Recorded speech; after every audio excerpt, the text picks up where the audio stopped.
would. Love to hear it. Everyone knows I like to talk. Shut up.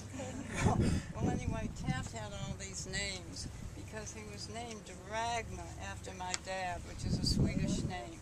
And so, anyway, when he was young, he was called Taffy for Taff, and then that was too feminine. Then he was called Flip Flop because he used to kind of flip and flop around. And who knows some other names? Family You names. just called him Flip. Tipper. Flipper. Tipper. He was called RT from his friend Tony that was his Right here. That's Ragnar Artie. Taft. Artie, right. And the thing I admired most about Taft, he never envied anybody for anything.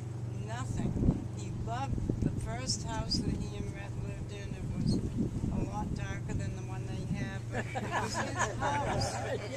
And he just loved it. He never said, I mean, because, you know, if I had more money or anything, and that didn't matter to him. He had that house, he had Rat, that was all he wanted. And so I was very happy about that. Let's see what else. Oh yeah. Anyway, you know, it was tough because there were 6 children and they all had their place. And Taft, it was Christy, Woody, Taft.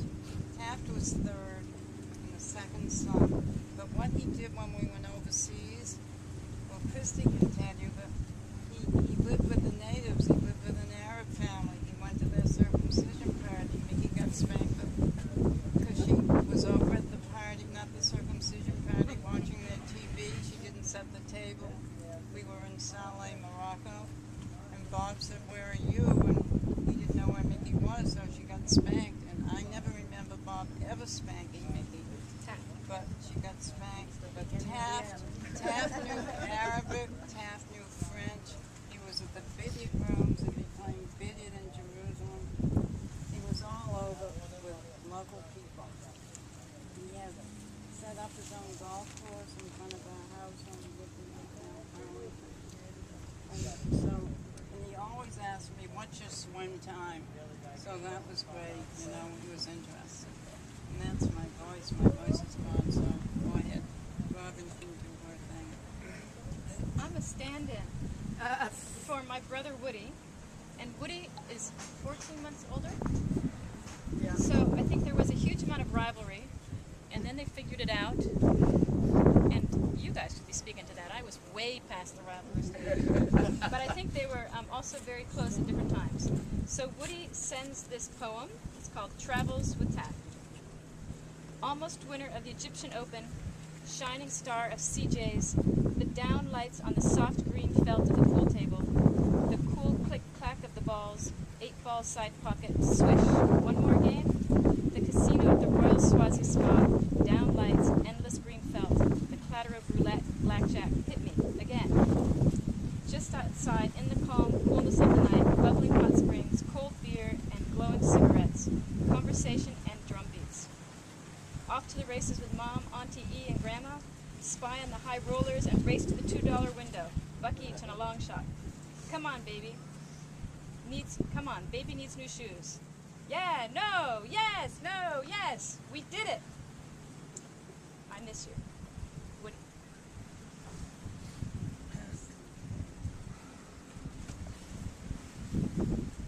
Taft taught me how to play pool, shoot pool. I wasn't very good at it, and I played for a long time, but I wasn't very good. And Roger tried to give me any direction at all, and of course I jumped down his throat. Can't tell me what to do. Can't tell me how to shoot. So Taft just had a real gentle way of suggesting that I do something just a little different, and got the mechanics, the technical part of it down, you know, and then just let the rest take place. And then he also told me, you know, don't get mad at it, don't let it frustrate you. Yeah. Well, about 22 years ago. How old is Cam now? 22. Okay, so Robin was about 7 months pregnant with Cameron, her oldest daughter, and she and Roy organized a trip down into the Virgin Islands. Taft On would a tall ship. on a tall ship, which was Dad's dream and Robin's dream, and we all thought this would be great fun. Taft, however, refused to go below, and he lived on the deck the entire trip. He got sun poisoning so bad that his whole skin was just this mass of rash, and he had the sunglasses on the whole time. But every night when the sun went down, Robin's father-in-law, me, Taft, and whoever else we could find would play bridge. None of us really knew how to play bridge, but Taft would tutor us and explain the bidding process and how to get it going. And he was a really, really good guy to get novices to do things that they ordinarily would not do without feeling at all like he was condemning them for being idiots, not remembering the rules, nothing. He was really good about doing that. So for Scrabble, when he and my father used to play when he was about 19, 20, they would night after night after night, it was this Scrabble game pitting the two of them. And they would add the scores, the two people together, and a 600 score game is one that they would talk about. And I play Scrabble, and let me tell you, it is really hard.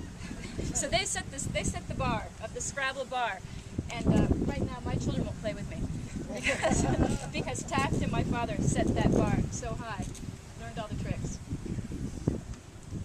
I'd like to speak to that. I just got to tell you that I spent numerous hours playing Scrabble with Taft, and they were some of the best times. I don't think I'll ever forget it. We laughed, and he probably wouldn't want me to share this, but I will, because one out of probably 300 games, I beat him. He was just plucked. He was very irritated. And so we played numerous games after that, and it was just a really lovely memory. And I have to also share that I have a dog that's very special to me, and Taft, every time I'd go over to their house, he would walk my dog on the beach, and he always saved him leftovers. So when we came in, the dog, we'd go to Taft's, he'd be so excited. And he'd always have a wonderful treat. And I just think that's a lovely human being. Anyway, I just wanted to say that. I miss him. I have a young son, Greg. He's not here today, of course, but he's now almost 26. He's known Taft a very large part of his life. And when Taft was the bridge tender on the Bridge of Lions, Greg was about 6 and 7, 8, right around those years. And it was Taft's bridge. Taft told him it was his bridge. And so he believed it. I mean, there was no disputing that it was Taft's bridge and Aunt Rhett's beach. And he told people, you can't go there, that's Taft's bridge, you gotta get permission. He was so wonderful, Greg.